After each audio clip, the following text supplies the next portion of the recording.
All right, we live now. We live now. So, yeah, welcome to the show. Another episode of DJ Caveman and IronMonkey talking that shit with Pete. With Pete. We're a half hour into our conversation already. And this is the deja vu. This is the deja vu take. Yeah. Spark Notes version right here. I just happened to look up and I was like, why does it say go live on here? Let me check. And I realized that we weren't live. So welcome. Now we're live. And you guys missed a riveting conversation. Yes. On IKEA. But we'll get into that. We got a lot going on and shit, man. Like, always Pete in the building, DJ IronMonkey in the building. Yes. You know what I mean? Yes. He just got a job making $250,000 a year. Drinks on him from now on, because he's the richest of the group here. And unless it has secrets involved, and then Pete's paying for everything. Because Yeah. I haven't done the training on the company card yet. It's only been my first week. Oh gosh. But man, let's just catch everybody up on what we was talking about. You know what I mean? Like, how was everybody's week? My week was cool. My fucking kitchen is flooded. Well, it's not flooded currently, but it's still very wet because every towel I own is on my kitchen floor, and I live alone. So you can imagine how many towels that is. 3. Close. Actually, 5. No, it's 3.5 because I have like a towel that I use for like. Okay. It's like a little half towel. I was doing an assessment of how many towels I have in the house here, and I have way too many towels. I do have a 4th towel that I was like, I can't put all my towels down because I'm gonna need a towel. Okay. Yes. Because all those towels now have to be washed, and I'm still gonna have to shower and shit. So that was my week. Pete didn't kill anybody this week. However, we don't know where he is. His background is always very indiscriminate. He got the blue blocker, incognito shades on. He got the blue blockers. He got the beard scruff coming in. He could be anywhere. You know what I mean? He's trying to fit in. Anywhere from Afghanistan to Alabama. I never know. Yeah, looking like country folk. Somebody's really dinging over there too. That's Nah, it's my phone is connected to my computer. And I don't know how to not connect it to my computer because I'm a man of a certain age and certain things give you frustration. I'm just like, I don't know how to do this, and I'm sure I could Google it or ChatGPT it. But I usually don't get this many text messages this early in the morning. But now that I am a member of a Masonic lodge, there's a lot of shit going on. I guess that I'll figure out after. The other day it was me doing text. Yeah, I have active friends now that are going out everywhere. These guys are always. It's barbecue season too. Like everybody's having a big picnic or barbecue. Ours is on the 30th, August 30th. If you're local in the Metro Detroit area, you know what I mean, go down to the 117 picnic. Bring your kids, yourself.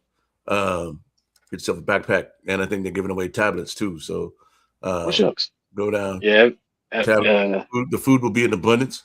You know what I mean? I think we usually get like the bouncy houses and shit like that too, and for the kids to be able to do whatever. And it's in the park, so it's basketball courts, all that shit. You know what I mean? Go down. It's all day. Literally. Yeah. Like I think it's everybody's trying to get in there. Barbecue season. Seeing that it's starting to wrap up. Close we get to September. I haven't been to any barbecues this year, dog. 0 barbecues. So I don't think either. I like to take this opportunity to tell my friends that they're terrible because none of you barbecued this year. I'm included in that because I didn't barbecue at all either. But I live in a gated community, kind of. I don't see nobody barbecuing out here. I don't even know you can barbecue. I don't see nobody with. I don't even smell grills when I drive into this place. Like I think like grills might be outlawed, but like my friends with houses that didn't grill, yeah, I'm looking at y'all. And if you did grill and you just didn't invite me over, you're definitely on the list. Damn, dog, I thought you was out of town. Damn, homie. Shit. You know what? Next time, I got you next time, B. Send the invite anyway, man. I might make a trip. Shit. I'll be in. Yeah, you know, give me the opportunity to say no. Don't speak for me.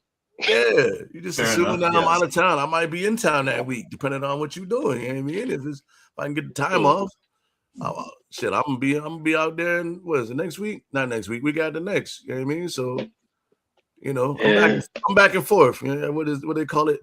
It's not bi-coastal because I'm not going to another coast, but no, you know. Yeah, jet setting. Nah, jet setting implies partying. Okay, all right. Oh, excuse me. So it's business and pleasure. So all right. Damn. We'll figure it out. Chat GPT that. I'm multi-dwelled. Maybe that's what it is. You know what I mean? Nah, that's not it. Nah. Yeah, I'm just back and forth. You know what I mean? See, Pete knows the answer. He's just sitting there like, I'm gonna let y'all squirm. Like he's not even brainstorming with us. He's like, are they gonna figure it out? I know what it is. I'm just waiting for y'all to figure it out. It's not just as you guys are talking. I'm just observing. Okay. We don't want to squeeze you out, P. Yeah, you know, I want you to. No, it's you guys. I don't want to interrupt. I feel like that's the etiquette of conversation. Two people are talking. Okay, I'm not gonna interject. But understand something, P. In the conversation. Fair enough. And then there's the thing, right? I'm used to like being on the stoop and having conversations. And when you're on the stoop, sometimes like it's hard to like say something because you know people talk and then they'll talk louder and then they'll get animated. So sometimes you got to make your point. I'm the quiet one. You know, I don't try to talk over people. I don't try to get loud or be boisterous. I try to make my point, but you know, you just gotta see how to be a ninja with it. Yeah, how to be a ninja with it. He said he's not the talkative one, right? That's what he said. Yes, no, I'm the quiet one. No, I said I'm the quiet one. I'm the quiet one. Okay, quiet. Yes. No. I apologize. Yes. No, because mind you, because I'm not like a Stephen A. Smith boisterous type person. You know, I'm not that guy. You know, but I find my lanes, and then sometimes for some others that's not used to it, me being the quiet guy, finding my lanes and make my points. Sometimes it can be a little bit too much. I get it. You know, it is what it is. You definitely are a yapper, dog. Like you get long winded, but you get to your point eventually. I think that's the island, though. You think? You know what? I like to tell a story to get to the point. Oh yeah. Well. Yeah. I feel like number one, like we don't get our point across a lot, and when we get our lane, we try to like take full advantage of the lane. You know, rather than try to mouse into it, I feel like I fully own the space. You know, I get it. You know, but no, like I've never been like the smart guy. I've never been like the smart guy or like the out. Like I'm in the middle of the class. I'm not like. I'm that guy in the middle of the class. Are you kidding me? I learn something from you every day, dude. No, but I'm not like the forward know-it-all. I don't know it all. So I'm not in the front of the class with all the know-it-alls, you know? And I'm not in the back of the class with all like the quote-unquote dumb kids. I'm in the middle. I always sit in the middle. Front so you can see the board, man. I'm good. Nah, I'm chilling with my people in the back while connecting with the people in front. Don't have the best vision, sir. Some of us don't have the best vision. Oh yeah, so we gotta sit close to the board so we can see the board, man. Nah, that's fine. That's fine. And I'm your boy sitting right behind you. Be like, yo, Daryl, man, yo, you see that ass right there? Yeah, you can sit right there in front. You're like, nah, man, yo, you need to sit in this second row beat. Like you're missing it all. You're not seeing nothing in that front row, man. No, just the board. Because I'm focused on my studies. And then to see, there's the thing. The teacher will try to play like I'm not paying attention, and I don't know the answer. And then she'll get mad, like I'm not, like I'm talking, I'm not supposed to be paying attention. Nah, yeah, it's just it's a balance. Has that happened to you? Has that happened to you in class? Like you got called on and you knew it was like a, all right, I was talking, they're trying to like make an example of me, and you're like, all right, that. Oh yeah. Oh, Daryl, there's a funny story, right? With homegirl Jen, right? And you know the one that I'm talking about, right? So with homegirl Jen, we're in English class, and me and her are laughing and joking, and she's doing something, and I'm like, "Yo, just leave me alone." And it gets to a point, and I don't know how I did it, but I flipped up my shirt and I showed my nipple. She started laughing. The teacher was like, "What are y'all doing like that?" And she was like, "What? You paying attention?" And I repeated everything the teacher just said. And she's like, "Okay, just making sure." I'm like, "All right." I don't know why I did it on camera, like we're not being recorded now. Like I'm so comfortable not being recorded. Yeah, you just really put your nipples out there on the internet, Doug. But mind you, imagine being in class and somebody does that out of the blue, and you try to keep your composure, and then the teacher's trying to get at me, and I'm like, "Yeah, this is what you said." Blah blah blah. Yeah, okay, I just making sure. All right, cool. And then go back to just fooling around. That's funny. Oh, jeez. Yeah. Oh, no, but that's where smoking weed helps slow things down for me, in a sense, and I could put things together because I've always had that skill where I could pay attention to like two or three things at the same time and absorb the material. And some people that like, I actually like how some people could focus on one or two things at once. I envy that. That's not the way my brain is wired. So smoking helps to keep those things in line. So look, every time y'all see me smoking, I'm trying to focus on the show and not think about other things. Even though, like in my points, I go about everywhere. So that's your superpower. That's your superpower. That's my superpower. Exactly, and that's why I say with people with ADHD and people with other things, that's their superpower. It's just there's nobody to really coach them on how to properly manage things. And how to keep things and how to slow them down without drugs. Mm-hmm. So that everybody just wants a quick fix and a pill and it goes away, or they dumb you down or water you down. I've always thought that way, so nice. My superpower. I'm still mastering it. I'm not there yet. I'm not Yoda status.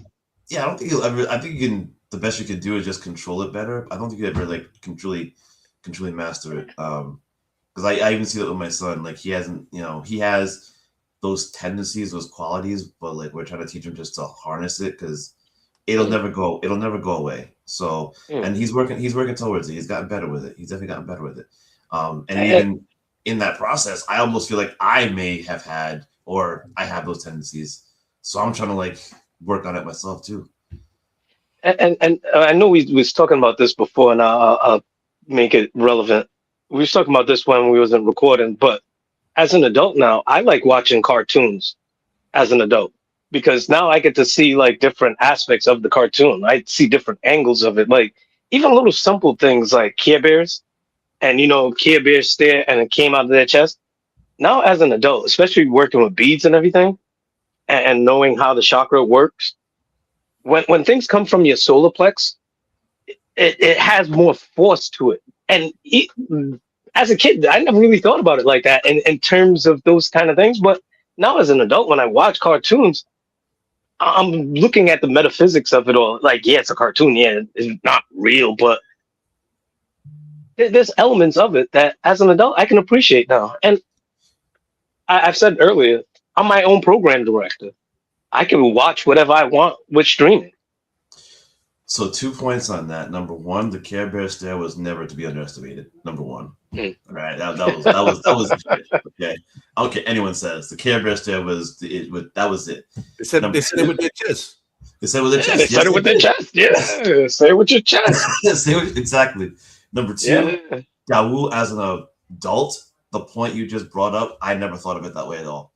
I never even like you just once again I learned from you. Like I just watched it for, the surface. I didn't even think about what you just said. Like that's an excellent like metaphysical point to bring I up. always pick up on like especially now, like watching stuff, man. Like you just see it differently. You see it from a different set of eyes. You know what I mean? Because there's like even like when you listen to music, and you're like, yo, how did my parents let us listen to this shit? Yeah. Yes. You know what I mean? Right. Yeah. Yep. You Yeah. know? Like were they not listening to the lyrics? Yeah. Because these are nasty. You know what I mean? Or like you watch a TV or like a cartoon, and then like you notice now, like I mean, it's maybe like a little bit more adult, but even like back in the day, like cartoons had like adult situations like kind of masked in them too. But like as kids, you just like this shit is cool. These robots is turning into cars and shit. You know what I mean? You know, like you didn't really like look for the lesson until the end of the show where they were like, don't look both ways before you cross the street, Johnny. That type of shit. But like Be a good friend to your friends. Like all those early Disney movies were about like orphans. You know what I mean? Like you didn't even think about that shit when you was watching Bambi back in the day, or the Jungle Book, or dads being eliminated from the parent. I just like where the dads are gone from all these movies. None of these kids got dads except Simba. Simba got a dad. He dies. Yeah, he died. Right. Yeah, the mother was barely active when you really think about it. There's a lot of domestic violence in fucking early Disney movies, man. That's true. Yeah, even a Popeye I always thought was real rapey. I'm like, yo, Bluto was the first rapist that we was exposed to. Like how he's grabbing on olive oil. Come here. Pepe Le Pew was the first rapist that we were in. Nah, see, Pepe, he just struck out. He was a sexual harasser. Bluto, he used to grab people. He was a sexual harasser, and he was stalking that chick, that little lady cat, all through the whole cartoon was him just chasing her everywhere. He would just pop up. Mademoiselle, hello, it is time for more kisses. He was a lover. For me, he was a lover boy. Versus Bluto, who was grabbing her. Come here. He was literally trying to force himself on Lady Cat. Yes, yeah. Oh, but he came with a loving tone. Like, because he thought because every episode, this cat would get the same streak of paint. It doesn't down his back. It's still. I mean, Bluto is definitely rapey too, but like Pepe Le Pew is like by far. He was the original. Like he was just planting kisses on like just trying to kiss bitches. No, now that we're an adult, yeah, I can see that part. As a kid, I never saw him like that. I was like, yeah, he's a little bit eager. It's like how some people would say, in a sense, Urkel was the same way. How many times has Laura said no, and Urkel's still popping up and all on her? Like, yo, dude. Yeah, but he was never like Urkel nowadays. By nowadays standards, Urkel would be a creep, aka like a stalker. Like, yes, he would. It's like, yo, Don, because using like today's standards based on old style things are kind of weird. Because I was of the school like, yo, if I like a girl and she says no, it's like either I could be like, yo, fuck her, or I could be like, yo, be the person that it is to get with her, because I really like her. Right. I'm gonna play sports now, and she likes that. Nowadays it's like no means no. It's like okay, and just move on. Yes. So it's weird. For me, Pepe Le Pew was just like one of them guys that used to strike out. I never saw him as a rapist type dude until people brought it up. I'm like, okay, I guess. All right. I can see it now. No, the one that for me I can't unsee is Winnie the Pooh, because I just love the show. But then when you add the psychoanalytic or neuroassessment on that, then Winnie the Pooh was a nudist. That's it. That's what I'm saying. Like you can look at Winnie the Pooh now, and everybody on that show has some psychoanalytical or neuropsych assessment. Like you got freaking Eeyore. Eeyore's just eternally depressed. Well, to me, like Winnie the Pooh was all of what's the name? Not Tim Robbins. Tim Robbins is the actor. Christopher Robbins. Those are all his personalities. Mm-hmm. Right. Yes. You know what I mean? Yeah. So it's like the original Inside Out.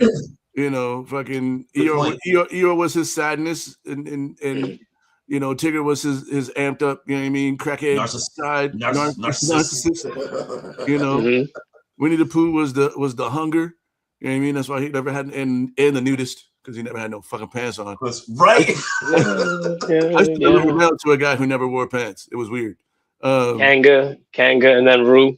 Yeah, that was like his nurturing side. You know what I mean? Like Winnie the Pooh was like, you know, the cartoons like when you really like sit and that's why I tried to just watch cartoons and movies and shit for like fun because my brain goes into like weird points of like, yo, this is creepy as fuck. Like, why is this like this? Yeah. You know. But if I watch something like a lot of times, like multiple times, I try to take like and watch it from different angles and see different things because even with the movie of the week, I've seen this movie millions of times.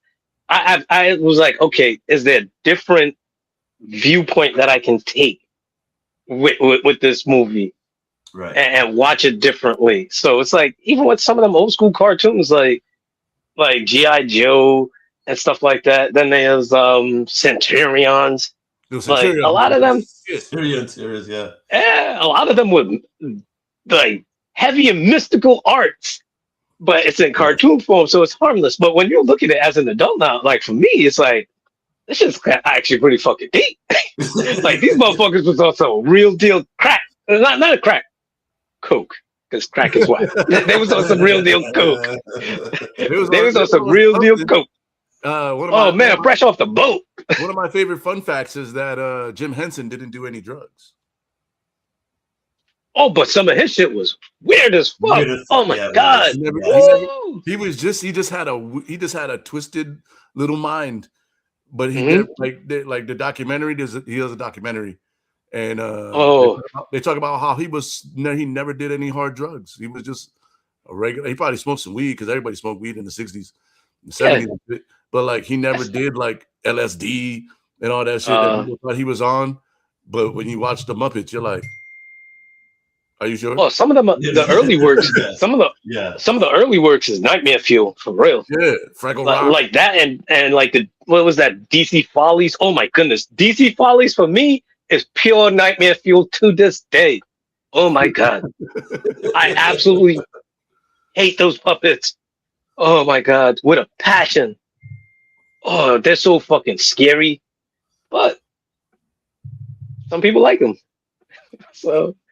Listen, Fraggle Rock is still one of my favorite shows, man. But that could be. I love Fraggle Rock. Yeah, Fraggle Rock was good. Fraggle Rock was good. Fraggle Rock could be nightmare fuel for some people too. You know what I mean? You got a whole colony of motherfuckers living in your house. Yeah, dust bunnies. I feel like Fraggle Rock was like the Fraggles were supposed to be like mice or something. That's why the dog came out of that little ass hole, and the dog was like always fucking amped up about him. You know what I mean? The giant motherfucker was always trying to kill him, and they chilled at the trash. They went to the trash. The Gargamel. They went to the trash heap for advice. Yeah, they were like mice. Yeah. The trash heap was. I forgot about the trash heap. Yeah, the trash heap was kind of nightmare fuel. And the doozers was like roaches or some shit. Yeah. Yeah, I can see that. Yeah. You know. Man. But yeah, you know what? I don't think I'm gonna go back and watch Fraggle Rock though. I'm not gonna add that to my rotation. Not yet. It's not gonna supplant like the Herculoids or nobody like that yet. Then Traveling Matt, you know what I mean? He was like the mouse that traveled. You know what I'm saying? Fievel. Damn. It sounds like you watched this real recently. No. Wait, wasn't Fraggle Rock like a Nickelodeon show? HBO, yeah. HBO. Oh, okay. Okay. It's still on there for you to stream. I haven't watched it in forever, but I might start watching it. I fucking love Fraggle Rock, man. The trash heap has spoken. Yeah. You know what? You know what? My my nephew's about like 3, 4. So like that's the kind of show like if I'm like, you know what? I'm gonna watch my show, and my show might be like Fraggle Rock. I might put him onto that. You know, see if he vibes to that. You know, take him off rather than just watching his stuff. Be like, look, I'm gonna watch my show, and you just chill and watch my show with me. All right. If anything, you can play on your tablet and just be cool, but I'm gonna watch my show. I might put that on for him. That's the cool show. Muppets, hands down, is still my favorite. You know, the Muppet Show. Oh, jeez. Like I remember being in New York, and me and my sister used to watch it on a little black and white TV. Right? Yes. When back in the day when you used to have like 2 TVs in the house, one in your parents' bedroom and one in the living room. So me and her would just stay up late and just watch that, and then like the Disney movie of the week. Like, but the Muppet Show, absolutely love that shit. Yeah, I fucks with the Muppets. You know what I mean? I watched the history of Phenomena the other day. Phenomena. The song, yes. Phenomena. Yeah,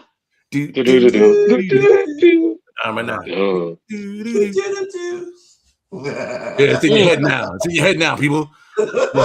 Nah, mine was 1, 2, 3, 4, 5, 6, 7, 8, 9, 10, 11, 12. That was my shit. That was my shit. Man, shit as kids that I fully appreciate as an adult. That you know what? I'm gonna have to put that on one of my mixes now that I think about it, because I'm actually working on like 2 mixes right now. So that'd be a good mix. That'd be a good mix. Yeah, I see. I like to use that and like old like TV call letters like doom doom doom like NBC. Yes. Like CBS used to have like they did it for Werewolf at Night. That little thing before Werewolf at Night came on. Feature presentation, you know, that kind of shit. Yes. Yes. Like like those old school chimes. One of my favorite things to like go over. They've really gotten relaxed with like iconic TV theme songs, man. Oh yeah, like with lyrics. With lyrics and shit, yeah. Like theme songs used to be theme songs and jingles and shit. You know what I mean? Like, do they still do jingles? You know what I mean? Like, when's the last not time? Really. They're not really. Yeah. You know what I mean? They're not really singing in commercials no more. You know? No. You know, it's just now everything is just instrumentation now. There's no like actual singing. And some of them are cool, like the Game of Thrones theme and House of Dragons theme. But you're not really. I don't really care about the music for those intros. I'm looking at the hints and the clues that they're putting in. Like that's the new thing that they started doing. Like they used to do it on The Wire too. Like when The Wire up, they would put in all the new technology for the season, and like different people would die, and they would take them out of the. You know what I mean? Like so, like now that's the new fad. Like how many hints and clues can you find in the intro these days? But yeah, don't skip the intro. So like they changed because Stewart fails. Destroys the universe or whatever it's called on HBO. Is it all right? It's actually good. Now, mind you, my sister's a huge Big Bang Theory person because she believes that that's the kind of like show I would watch. I'm like, no, I don't watch that. Big Bang was actually fucking hilarious, dog, and you should watch. No, you should watch it. No, but she's like, yo, this is a show that I think that you would watch, and I'm like, no, I don't watch it. Like, no. But I'm saying, like watching that show, I'm like, yeah, maybe I should watch it. You should. I think you would enjoy it because I think it's almost the same cast, right? It's in like different universes. Yeah. And that's where like watching the show, it's dope because the intro, it's kind of the same animation, but the wording is slightly different. So they're giving you a message like, oh, you didn't skip. This is the second time that you stayed with us. Oh, well, now it's on us to actually put something up for you to be interested in. Like, it changes every week. So I like shows like that. There's other shows, like you said, give clues and hints before the episode. Ozark used to be like that too. Ozark used to, with the little symbols. Even The Simpsons used to change up their shit all the time. But like, it was... You know what I mean? But it never had nothing to do with the episode. But no. That couch gag is legendary. You definitely gotta. You should watch that, and I gotta watch the new Larry David show. The history. Oh, I finished that. That was great. Fucking. He plays the same It's kind of baseline character. It's him. It's him. It's him. There's nothing he can do because it's literally him. Yeah, it works. It works for what it is. It works for what it is because it puts him in different life scenarios. No spoilers, but it's a good show. Mind you, I watch a lot of shows. Like I burn through a lot of shit. Like that's a good one. Larry David is just a unique individual, and I realized how unique he was when I was watching Curb Your Enthusiasm. Man, and one of the first episodes, he's like, he talked to his friend, and he like, wait, and I forgot what this line was, but he was like, why'd you wave to him? Oh, because the guy was black, and he was like, I want to let him know I'm one of the good ones, and I lost it.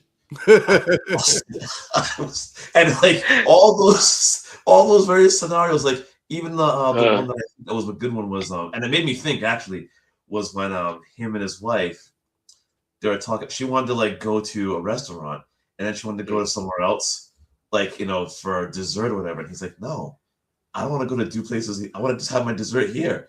And she's like, no, you go here for this, and you go to the other place for the dessert. It's like, no, you can sit here and have a dessert as well. She's like, no, it's for the ambiance. And it like turns like this big thing. And I'm like, yeah, that's Larry David is my spirit animal, dog. Like the character he played on Curb Your Enthusiasm, I feel like it's me. It's like great. In a lot of ways. Like the small talk episode is my favorite. It's like I don't like small talk. Like, why is everybody trying to just give me small talk? Me and my boys like his genius is that those are unscripted. Yes. Yes. Like and for Seinfeld to be loosely based on his life, you would think that they would be unscripted, and it probably would have been much funnier. Because Curb was incredible to me. Like I'm like, why do I not like Seinfeld? I mean, I don't think I just don't like Seinfeld. Like Jerry Seinfeld, like as a stand-up, just he's very smart. Like his comedy is really smart, but he reminds me of what's this guy's name? Seth Meyers. Like it's a smart drop. It's like the jokes are funny, but the delivery is like, eh. So like you have to like really think about the joke for. He's surprising. Yeah. Yeah. Like he does a joke in his stand-up about a cashmere sweater is one of the funniest things I've ever heard, but it's delivered in such a dry way that it's just like, yeah.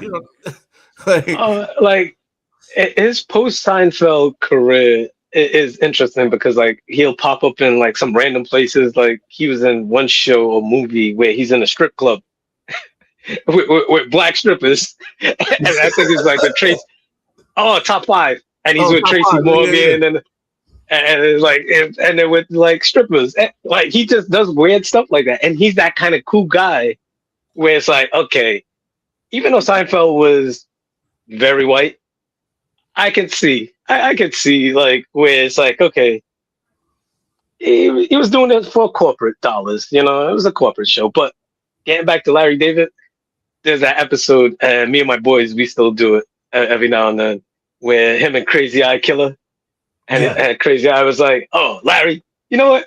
You my Caucasian. You my Caucasian. He's like, oh, you're Caucasian? You're Caucasian?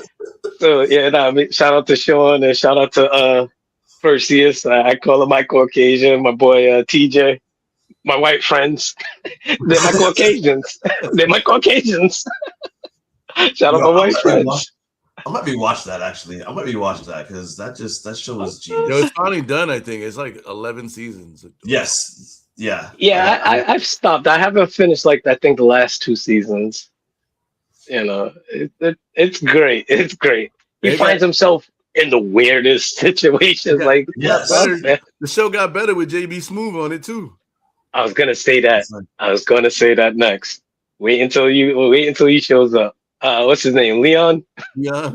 Wait until Leon shows up. Larry dating a black chick. Let's get into our movie, man. We had We got a James Cameron classic. Mm-hmm. All right, Pete, this is your movie? It's your intro? I'm not about to introduce your movie, Pete. Yeah. No, Terminator 2, Judgment Day. I thought that, James Cameron, and I forgot, what year was this released? Was it 97? I think maybe. Yeah, it was pre millennial.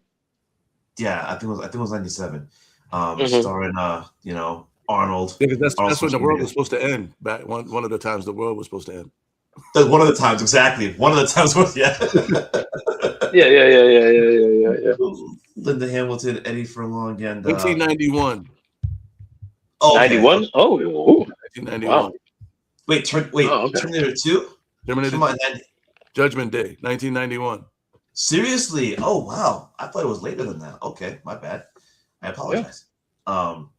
Yeah, the reason why I selected this movie was I felt that, as we've alluded to, when you go and watch these movies, you try to take a different angle.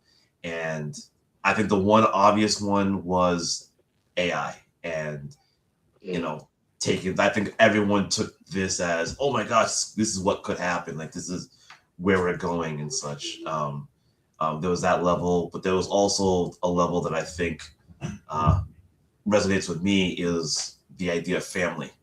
And within the movie, you have, this mother and son with their own trials and tribulations on trying to survive. And here this Terminator, which was supposed to do something bad in the previous iteration, if not to do something good, and has to protect this son, because he's the future of the human race. And he comes in, does his thing, but I think he provides the provider and kind of learning and guidance in a way as he's, interacting with, Eddie Furlong's character. And they kind of form this bond, this kind of father-son relationship and such, and gets to a level of understanding where it's not even like man and machine. It's just, this bond between two entities and such. And in a way, even though it's a machine, it still kind of cares. He understands caring and kind of empathizes and sympathizes why humans cry and everything like that. And even Linda Hamilton, who despises the machine, actually kind of grows in her way to be like, this is like the ultimate, father, husband, type of thing. So I saw it, as for that. As far as the AI portion, I mean, it's definitely, I won't say far-fetched, but there's definitely a spin to it where for something like that to happen, it would take a lot of universal buy-in for that. Because I know people would think like AI can just take over and such as that. And I was like, no, the whole war machine thing, no, that's not going to happen. I will say, fun fact though, the name Skynet is not fake, actually real, and there are many projects out there that have to do with networking and such. We're just going to leave it at that. But the overall AI portion of where this can go, and our strive for sentient beings and such, I thought was a great entry point. And so at that time, I felt like cinematically it was very well balanced. It wasn't too over the top. I did like the way that they displayed the machines, and it was, to me, a really good movie that, for the time, kind of gave some forethought as to those areas of family, of childhood, children, and all the various challenges you can have in, various aspects. Fun fact, though, there is one scene, I know you guys know, the helicopter scene, that was real. They were going to CGI. So there was a helicopter scene where they were chasing, and they had to go on a bridge. They were going to CGI that. They were going to CGI that. Apparently, the pilot did that for real. Oh. That was for real. So if there was an accident, it was going to be a real accident. Oh, okay. Oh, wow. And part of the CGI part of that was because at the time the budget was $75 million, and it started going up to. Oh no, that was the second part. Sorry. Yeah, that part was part of the budget, but there was more of the CGI versus real thing. But the scene in the beginning with the bar scene, that was almost cut because of budgeting, and I did not know that they were going to take that out, but Arnold said only a studio person would cut that out. So basically, he was like, it needs to be in there because it's for creative purposes. So, little fun fact there. So, sorry about that. Long story short, this was I thought at the time a really good movie, and because I'm a nerd like that, I gave it like definitely a 4.675. I think it's you said a lot of numbers there, dog. Did you add a decimal? 4.675. Yeah. Yeah. Sorry. Yeah. Good, dog. All right. So, I Terminator 2, seen this movie many of times, and I wanted to look at it through a different lens because during this era, this was when James Cameron was doing a lot of like different style of movies. I think he's done The Abyss before this. He's done a bunch of other like action style movies, and during that time, I think it was like him. I don't know if Jerry Bruckheimer was around that time, or like even what's the other guy? Ridley Scott. I don't know if he was around, but there's another one. Michael Mann, I think is the other one. Is that the one I'm thinking of? Michael Mann did Heat, so he was definitely around. Yeah, around that time. So like action wise, like James Cameron, like he had a certain kind of style of doing his thing, like what Pete was saying, CGI versus real life stuff, just to have the actual texture and feel of it all. Some of the CGI didn't age well, but at the time it was advanced, and it wasn't future proof, but it was advanced for its time. And just the concept of it all, of the movie actually says that the robots came back, like the Terminators came back from 2029. So that's only 3 years from now. Right. So when you really look at it, that's 3 years from now. And looking at how many data centers and how many people are investing in AI and robotics, not just Boston Robotics and Texas Instrument, but like in Japan, how they have full robotics that can now climb stairs, and because that was a big thing, going upstairs. Now they could climb stairs. They got dogs. They got ones that go into fires. So it's wild on how fast robotics and how much money is getting put into AI and robotics now, where 3 years from now, it's not that far fetched, especially if there's no guardrails. So looking at it through that kind of lens is what I was trying to look at. When it comes to like the story of man versus machine, that's basically because man versus nature. So there's different story dynamics. This man versus machine and the relationship of then man and machine versus machine. So there's those different dynamics of it all. I don't know if Daryl is going to talk more in depth of it because he's actually read the books. I tried to keep the Matrix aspect out of it and try not to look at it through those kind of lens, because I know that that universe, those universes have an actual genesis, but there was a split in the atoms, so to say. But to keep it short, I'll give this movie a 3.5. Action is on point. Linda Hamilton, she does her thing. Like I swear she went through, if I can't remember correctly, I swear it was on like Entertainment Tonight back in the day. Because this was one of those movies that would primarily be featured on like Entertainment Tonight.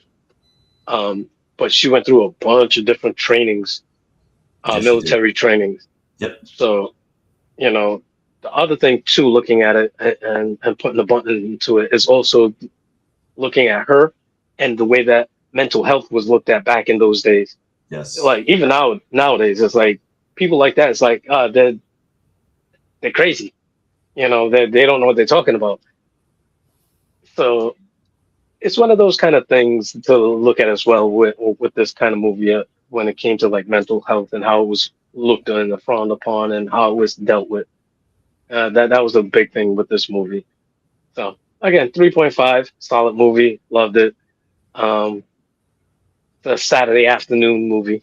You know, I might take a nap during the movie because I've seen it so many times, but wake up and be like, oh shit, oh damn, like oh that doesn't that's stunt man. He looks like Van Damme. Oh man, like when he's on the bike and he comes down, the stunt double looks like a stunt double that could be a stunt double for Van Damme. Look at the head shape. I've seen this movie so many times that little things like that I could focus on. So You know other that's than that, huh? no, finish what you're saying. Sorry, sorry. No. I was gonna say, moving on to Daryl's thing, but what were you gonna say?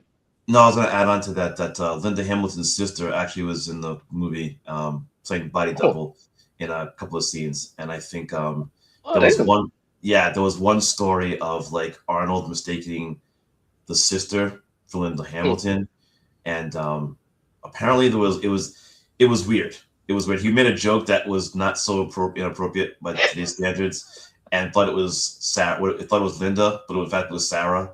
So it was like, oh man, he just kind of set yourself up for that type of thing. So that was. You know what though, P? you actually giving me a little tip. In my movie that I picked, I'm gonna have to come up with a bunch of fast facts. I'm gonna add that to my repertoire now. I'm gonna have to have a lot of fast facts in my movie, just not a movie take. I'm gonna have to. And did you know? Oh boy! I mean, that's the cool part about it. I think that's why I love IMDb, because you see those behind the scenes things. So sorry about that. My bad. No. Don't be sorry, because I'm adding it to my repertoire though. For real. Daryl? Yeah. So like you guys, I've seen this movie, I don't know, a bunch. And every time there's something in it that makes me mad. 2029 is fast approaching. I don't have nearly enough guns, and I'm not in nearly as good a shape as I should be in for the rise of the machines. So needless to say, I'll be changing my diet and getting back in the gym, because you gotta have to be super buff and in shape to battle the machines. I actually kind of like the little CGI in the beginning. I mean, for 1991, that shit held up pretty decently. Fast fact. Shout out to one of the guys that did a movie with Brett Azar. He played the Iron Sheik on that weird rock wrestling show, but he also played the guard. He basically was Arnold Schwarzenegger's body double. Okay. In Terminator Genesis. Oh, okay. Played a Guardian, but so yeah, there's that. But anyway, early James Cameron, I thought it like, and then so I watched Terminator 2, and then I watched Terminator 3 because they came on back to back. The Lady Terminator is probably like my favorite Terminator, even though she's not like the what was that, the T-1000, the liquid dude. Yes, like, he was cool, but like, it went from like being ice cold in the thing to like now it's like all this like molten rock. Like I was like, how the fuck did that happen? Like it's like little things like that, or like when he jumped off the bridge on a motorcycle. Ain't no way. Ain't no way. Ain't no way. That fucking Harley weighs what, like 800 pounds. That was the same exact scene I wrote down too. Arnold weighed at that time. Arnold was probably walking around at like 250. That's 1,000 pounds coming down off a bridge. That motorcycle ain't built to handle that kind of impact, dog. You know what I mean? Movie magic, baby. Movie magic. When this dude drove the truck off the bridge, that shit should have crumbled up into little pieces, dog. Like the truck. The truck. This is like this is like the Fast and the Furious type shit before the Fast and the Furious, man. Like movie just, and it's like seeing it through Unk eyes. That's the type of shit I'm looking at now. I'm like, how the fuck? Like it didn't come down on any kind of incline. It was just like nose dive. Wow. And then just like, and he kept driving. Get the fuck out of here, dog. You know what I mean? He didn't swerve. He didn't. No. The motorcycle. When I watched it, he ate it. Damn, what kind of springs was on that Harley, dog? That shit didn't even hit the ground. Like it didn't scrape the bottom of the earth or nothing. Like it was like he bunny hopped that bitch and this was like, yeah. You know, when he started flipping the shotgun, that shit was cool though. You know what I mean? Like, that was that, yes. Kind of cool. And then, you know, obviously this is the movie with all the famous Arnold one-liners. You know what I'm saying? The hasta la vista baby and the I'll be back and all that shit, you know. So it's fun to watch. I mean, I hated Furlong's character. Like the John Connor character, I don't know why they made him such a little whiny fucking, like he spent the whole movie running for his life. You know what I mean? And I mean, granted, I'd probably be running for my life too, but he was like also like whiny the whole time. And that shit just didn't, like, I was like, why is this kid crying like this? Like, because in the beginning of the movie, he's supposed to, like, they kind of like give, like, they form him as like this, like, tough, like, kid who, like, is like disobedient and, like, you know what I mean? The suburban kid who smokes cigarettes and rides motorcycles and doesn't listen to his parents. And then fuck you, dickhead. Yeah, and then as soon as the fucking robot tries to fucking take his life, he's like, oh, now I'm a fucking little scaredy cat. Fuck out of here. Yeah. I hated that shit got real. That's why. But I also was like kind of really pissed. Like, I don't know what happened with Ed Furlong, but like the fact that they put the other dude, what's his name, Nick Stahl, in the second movie, in the third movie, I was like, why did they replace him? I'm sure Pete has a fun fact for that though. After you're done, I can tell you exactly why they replaced him. I can tell you exactly, and it's tragic too. Oh damn! Oh boy! Did he die? Huh? He didn't die. Right? Drugs? He didn't die. No. So basically, he was gonna. So when the success of Terminator 2 secured Eddie Furlong for a part 3, all he had to do was stay in his lane, not do drugs. He signed the contract. Drugs. He signed the contract to be in 3 for a ton, and I mean a ton of money that would have put him in the forefront. And literally the night he signed the contract, called his friends, went out, and almost OD'd. He woke up in the hospital, and he woke up, he OD'd, and like his friends were there. Someone from the hospital made a call to, they basically made a phone call, and that's how the studio found out, and they just like terminated. They just killed his contract. Damn. That's yeah. So his contract got terminated, huh? I was gonna say that, but I didn't want to I was like, haha, the pun. But you got it. Yeah. Nah, Pete, go for it. Pete, go for it. That was your your opportunity, man. You had that alley-oop dunk, and he just caught it, came down, pump fake, and passed it back out. But yeah, that was the reason why they didn't have it for 3. So just sorry. All right. Well, shit. Well, that sucks for him. You know. I mean, I guess that's how Don Cheadle kind of, I mean, not the drugs, but I mean, you know what I mean? I don't know what happened with old boy in Iron Man, but anyway, enough of that. I mean, I'm a low key like I think I've seen like every Arnold Schwarzenegger movie. Although I didn't watch any Terminator past Terminator 3 because I was like, all right, this is getting out of control now. But like it's trash. But like Conan and fucking with the one where he plays the kindergarten cop, I think is that what it's called? Kindergarten cop. You know, like I think it's just like I think it's awesome that he just like tries to do all these roles and he never at any time tried to like hide his accent and shit. Like ever. Yes. Like twins is another one. You know, like so I fucks with him on that level. And the movies are just fun. Like you don't expect, like you go into it's Arnold. The acting is gonna be trash, and it's gonna be Arnold. Like he just plays himself in every movie. So wait, Arnold, Sly, Van Damme, or Raiden for classic action guys. I'm with Arnold. I'm not even gonna put Steven Seagal in that boat. Like I mean, he's sinking that boat. All right, so who are they again? Arnold, who else? Sly, Sylvester Stallone.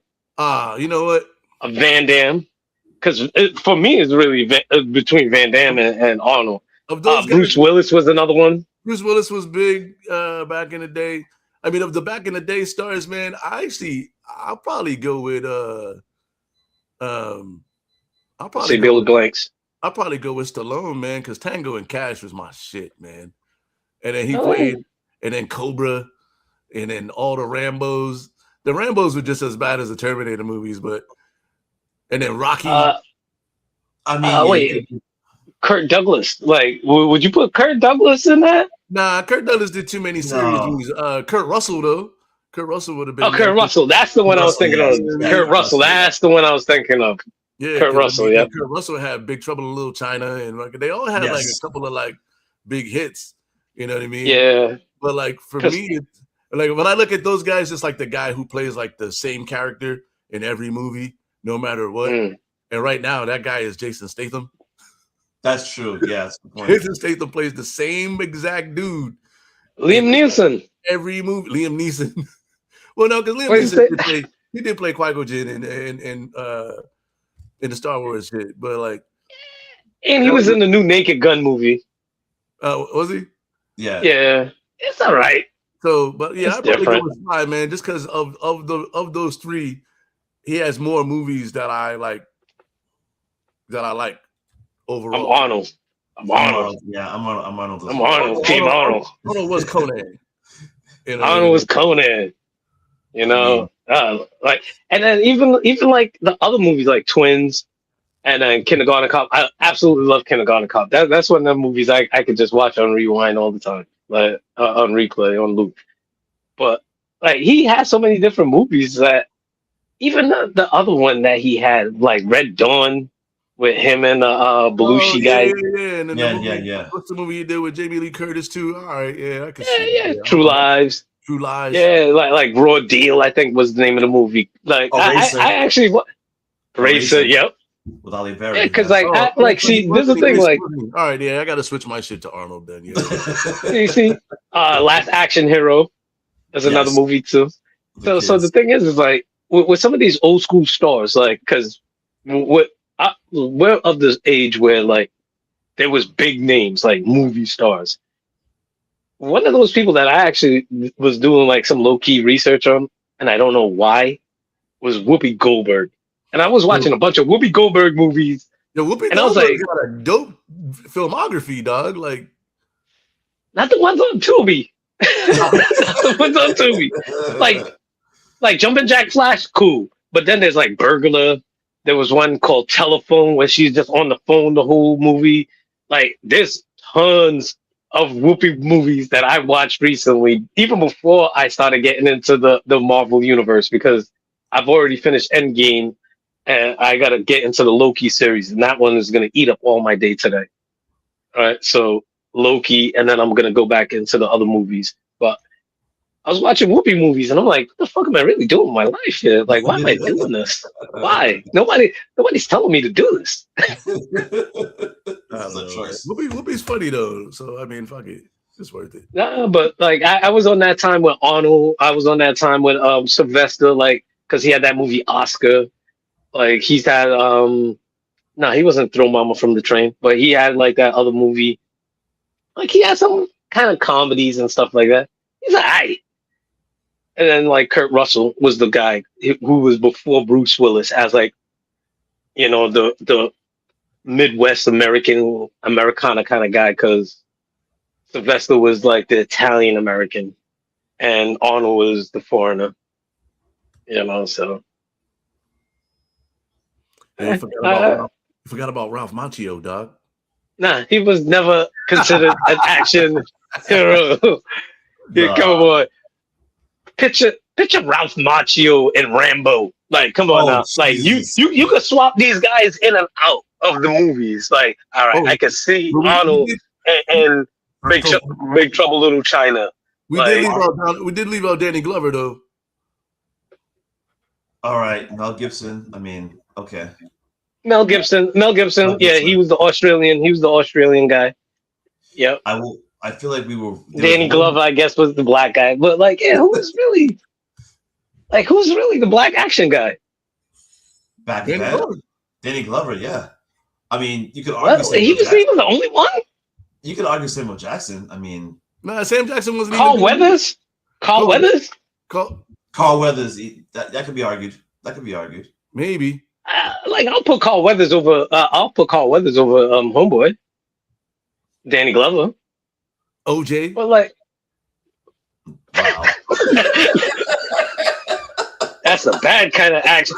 I guess. Because he was in action movies. Movies that had action is in it. Like, yeah, well, probably Carl Weathers. Because Carl Weathers was in the first no, Predator, right? That was Yes. Carl Weathers. That was probably yeah. But then like no, then people would be like Shaft and Fred Williamson, that because they was in action movies, even like black exploitation movies. Like I don't know if that comes into play with this frame of action heroes. There's a debate with that, but no, like Danny Glover and Homeboy, that's it that I can think of. I'm not putting Billy Blanks in there. That's for damn sure. Even though he was in some movies. Nah, I'm not gonna elevate him. That's like putting Keenan Ivory Wayans because he was in A Low Dirty Shame. Like, come on now. I was like, I'm no. gonna get you, sucker. sucker. I'm gonna get you, Huh? sucker. Yes. I'm gonna get you, sucker. Yeah. That movie had all the black action heroes in that movie alone. That movie alone. No, but that's like saying Robert Townsend because he was a Media Man, and Eddie Murphy, not Eddie Murphy, Bill Cosby because he was in that other one, Leonard Part 6. Like, I'm mad that I've seen these movies recently. Bill Cosby actually played he had like a little bit of a superhero run too, though. Who did? Bill Cosby when he played that detective motherfucker. Hold on, he was in I Spy, the TV show. Yeah. No, but it was a movie. I Spy, the TV movie. I know Sh8T. I know which ones you're talking about. The ones with him and Sidney Poitier. Yeah. But that hold on. I don't know if that's more. I don't know if that's action or more like. I don't know how to classify that. That's actually a good question. Yeah. Yeah, because like the movies that he had with Sidney Poitier, because I have the pictures in my head. It's not Cotton Comes to Harlem. It's not that one. But it's 3 movies that they were in together. One of them they was in with Jimmy Walker. When Jimmy Walker was the boxer. I'm trying to find it right now. Damn it. On a side note, I feel like No, go ahead. Finish what you said. No. What was you gonna say? Our Generation? No, I was gonna say on a side note, I feel the one movie that from the action stars that we were denied was, and I know that they apparently didn't like each other, or there was a perception that they didn't like each other, was Contra being brought to life. With Arnold and Sylvester Stallone. I think I remember there was low key talks about that too. That would be phenomenal. But you see, the problem is the vision of video game movies wasn't out. Like it wasn't fleshed out properly because when they did Mario Brothers, that movie that they did, that live action one, like the vision was not translating properly.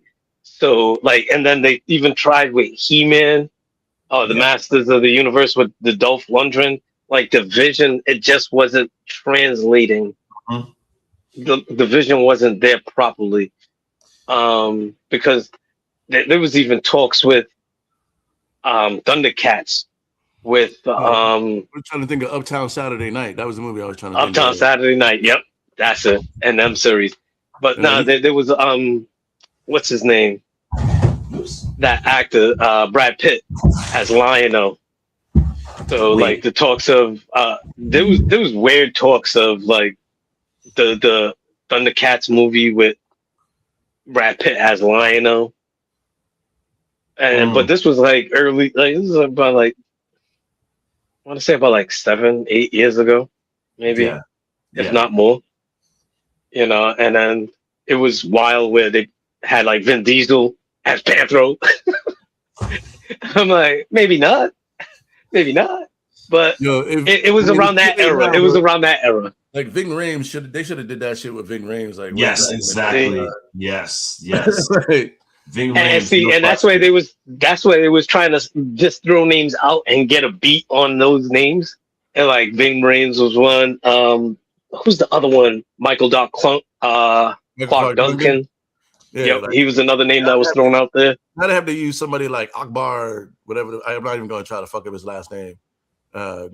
Grab you something. The dude, the football player, motherfucker.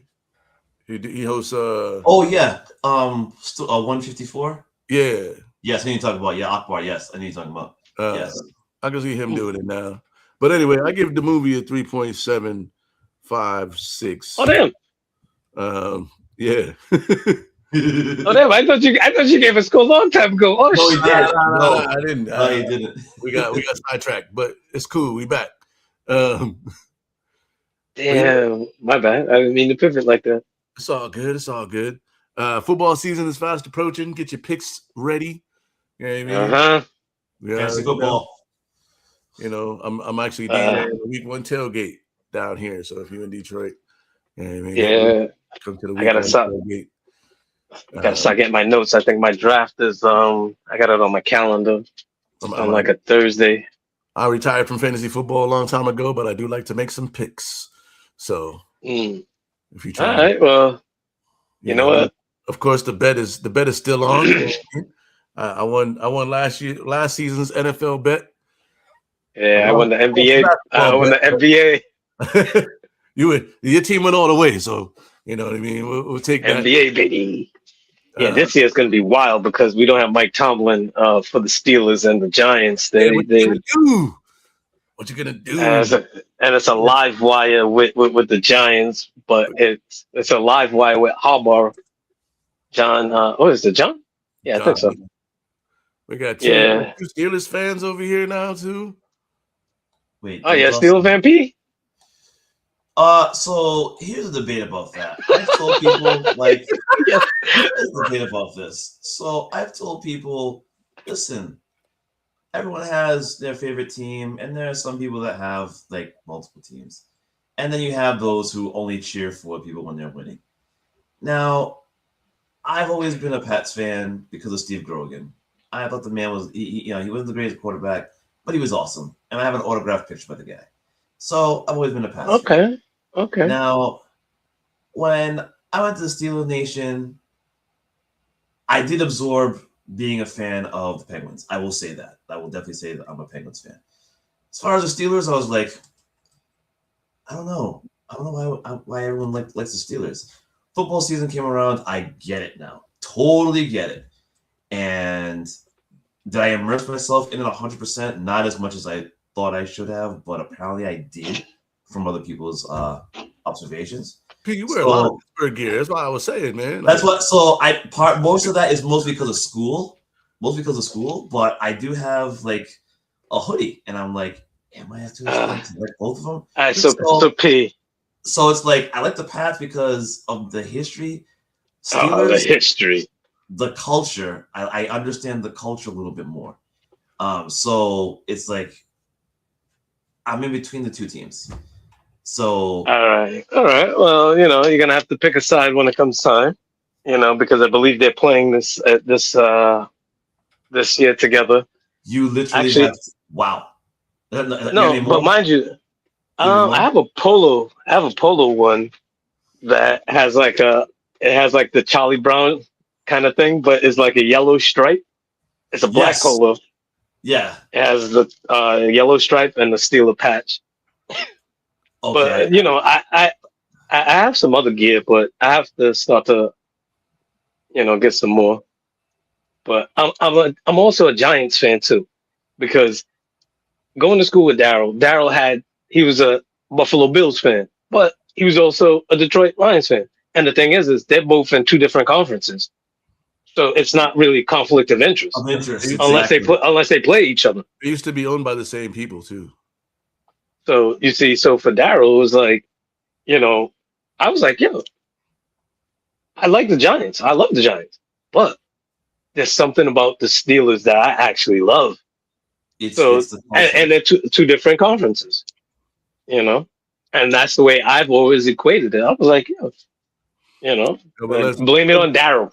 let's be clear. If the Bills and the Lions make the Super Bowl and play against each other, I'm a Lions fan. Yeah, see? But Thurman Thomas was my guy back in the day, and he played in front of Barry. Barry played behind him at Oklahoma State. So there's a lot of parallels between the two teams aside from just having the same ownership back in the day. You know what I mean? But I'm a Lions fan. I'm here to support my team. You know what I mean? I'm DJing the tailgates. I might even get some tickets to some games this year. I might have to like sell some stuff because Lions tickets are fucking crazy expensive now. You know what? I think this job affords me the ability to actually get some Patriots Steelers tickets. Oh shit! Nice. Shit. You know what? I could probably fly out for some games. Gillette's a great stadium to watch games in. I haven't been to the Pittsburgh Stadium before, but I mean, and the Lions play inside, so it don't matter what the weather looks like inside, outside, inside. It's nice. Yeah. I got to get prepared for like Steeler games like that. That's one thing. Like I've told myself after like securing bills and savings, what's going to be like the luxury thing, like what's going to be my rich life. It's either I could dine out a lot or I could go out for like weekend trips and just go places and not really have to spend money, just be able to travel more or go to more sporting events, go to more live events. Like, what's my rich life going to be after savings and bills? Like, where am I going to be fancy? And I think I might dabble in some live events and go to more Steeler and basketball games. Let's go next. So not hookers and weed. Nah. Like hookers, too much work. Weed, I already have a baseline. I don't need to do anything more than that. Right. Anything more than that, that's when you start to get into the exotics and the tailors. But my fancy life will be games. Toast to the good life. You know what I'm saying? Thank you. Y'all got to get this way so we could go out here, but it's about to get cold, so I don't recommend unless you're gonna come out in the next like 4 to 6 weeks, and then it just catch a Pistons Knicks game out there. Hey, listen, let me know. I'm down. But that's gonna do it for another episode of DJ Caveman and IronMonkey talking that shit with Pete. Extended edition. You know what I'm saying? Yes. We gave y'all extra pod today, even if you didn't see the first 30, 40 minutes of it. Great. Yeah, we've actually been podcasting for about 2 hours now. Right? We're on that Joe Rogan time. Make sure you hit the QR code above my head, man. Hit that like and subscribe. Don't forget to also hit the bell so you can always be notified of the hot new podcast coming out from your favorite aunts. We here every Sunday at some point. Make sure you join us. So we'll check y'all on the next one. 3, 2, 1.